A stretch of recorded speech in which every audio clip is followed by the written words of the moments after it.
Guys, welcome back to my channel. Today we're going to do something a little bit different. You've probably seen it in the title. We're actually going to be testing out a strategy. So this is a new series I wanted to start. At least once a week I'm going to do these because I think it's going to be really interesting. And essentially what we're doing, you guys, is I'm going to look at a strategy I've either found online or you guys have mentioned to me or whatever, and I'm going to back test it. So we'll go as far as I can really go, like within reason, and just see how it works, if it plays out, and then you guys can try it for yourselves, especially those of you who are looking for different strategies to incorporate or whatever. If you haven't subscribed to my channel, guys, please subscribe now. That would be really, really awesome. Mean a lot to me. And I guess that's everything. We'll just get right into it. I'm not really going to talk too long because this is going to be a long kind of ish video. So I'm on the 4-hour time frame and we're testing out the exponential moving average theory. Now, this strategy is literally like all over the internet. If you type it in Google, there are tons of different versions of it. But when I researched it, this is kind of the most common one that I found.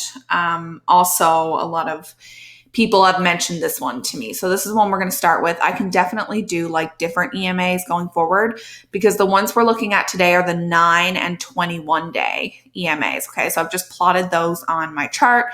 You just go into indicators and then they'll plot them in there. For those of you who don't know, you just go down, search it and plot it like that. They come up orange and blue. I'm just going to leave it like that and try to zoom you guys in as much as I can. And basically the way this strategy works, or the way the strategy I'm testing works, there are a million ways to integrate these, okay? So I'm just telling you the one that I've seen, okay? Is that you either buy or sell when the lines cross. And you've probably heard of this one before, you guys. It can also be used on like MACD, other momentum indicators and stuff like that. So it's definitely not only the EMAs that people will buy when they cross, is kind of my point there. So we're going to start here. So the EMAs cross right here. Okay. So after kind of like a little bit of an uptrend, so you would then sell the reversal. Okay. Now the issue with me testing this is there are so many different ways of placing a stop loss, but I'm going to go with the most common, which is above the wick high. Okay. So this obviously then would have been a successful trade up until this point because the market, kind of went on down, and we'll use a 1.5 risk reward. So if we get to 1.5, we'll consider it successful. Okay. So this one we're going to say was a successful trade. Also, you guys, this is a strategy where you kind of buy or sell the reversal. All right. Because essentially what happens is people buy when the two lines cross, indicating that the move or the direction is going to change. Okay. That's kind of the theory behind this strategy. So in this case, you would buy, right? Because we're on a downtrend.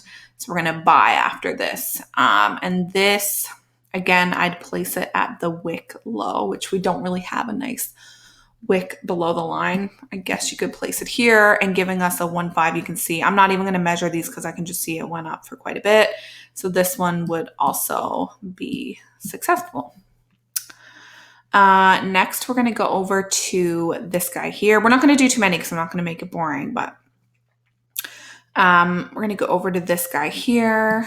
Okay. We'll place a stop loss here.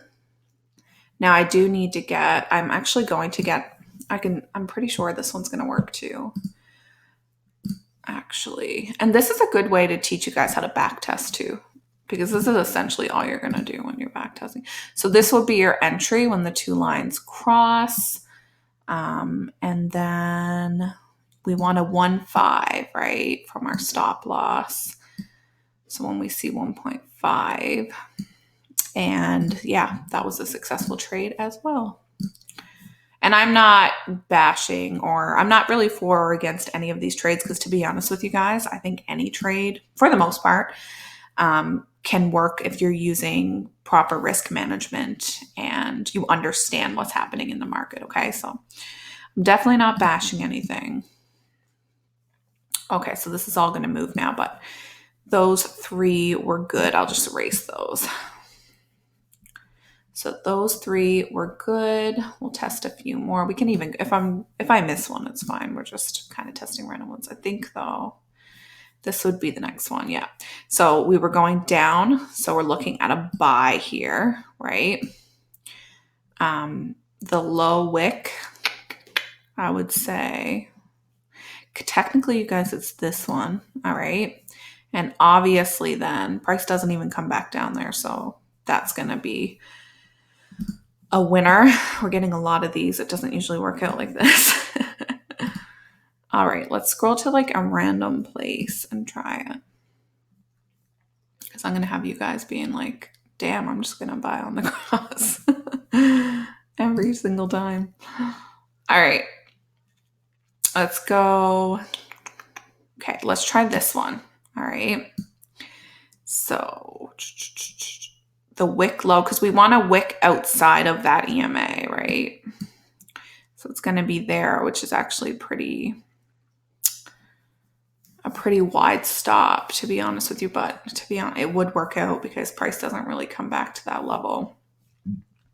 So even this guy is working out. And this really is the best way to backtest a strategy. Other than obviously practicing it on demo. Also, you guys, if you want me to like practice these live, I can totally do that. Obviously, the market's closed right now because I'm filming really late. Otherwise, I'd hop in and even on a demo or one of my smaller accounts, I'd show you. Okay, I'm trying to find an instance of where this doesn't work because you guys are going to be like, girl, this is the best strategy you've ever shown us. I'm definitely not trying to do that. I mean, technically here, this will be a terrible. Yeah, okay. So if you bought here, and herein lies the issue, you guys. So you'd place your stop below the wick. Actually, it wouldn't be that wick because that's a new wick. I'm sorry. My bad. So you want to place your stop below the wick low, which would, I mean, this is the low wick, right? And we're buying and it never ends up giving you a 1.5, okay? Because in order to get that,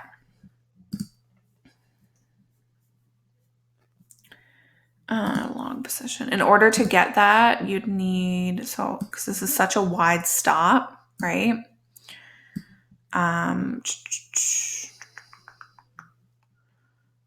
Yeah, you'd need price to come all the way back here, which it doesn't before it goes back down. So this would be an example of, market conditions that this wouldn't work out in. And the thing is, this can happen over and over again, right? Like look in this area here. This is going to keep happening in these consolidated areas.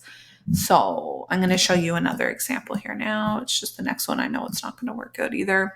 So there's technically a cross here, right? So if you just bought at the cross, you place your stop above the wick. Actually, technically this would, because this is a really tight stop, you would make profit on that one. So my bad. You would make profit on it because this is a really tight stop. Let's try another random one. I don't want to bore you guys, but that one it's definitely going to work. It is working a lot on this pair, to be honest with you.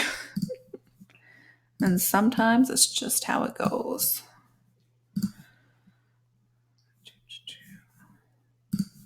I might have found a new favorite strategy for some of you. I don't recommend doing this, though. I don't recommend blindly executing, but hey, moving averages can be great. Okay, that one's going to work too. I'm trying to find somewhere where it doesn't work because, these are just all areas where it's working really great, and then you'll go through areas where it really doesn't, right? Like, Okay, so we're going up here. So you'd want to sell here, right?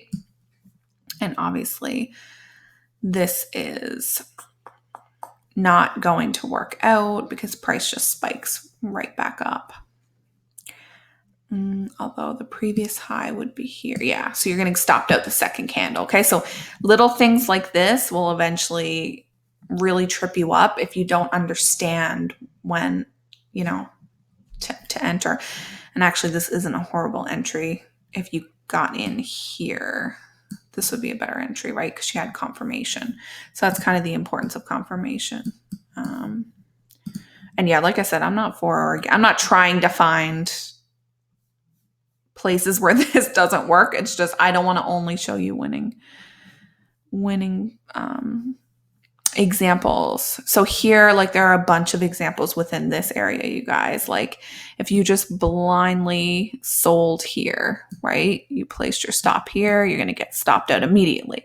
Same thing here. Like technically the EMAs are crossing, and you're just going to get stopped out right away because these candles are just, the wicks are too long here. You're not getting good opportunity. It's too much consolidation. You're just going to keep getting stopped out where your lines are so close, like these being your stop loss. You're just going to keep getting stopped out.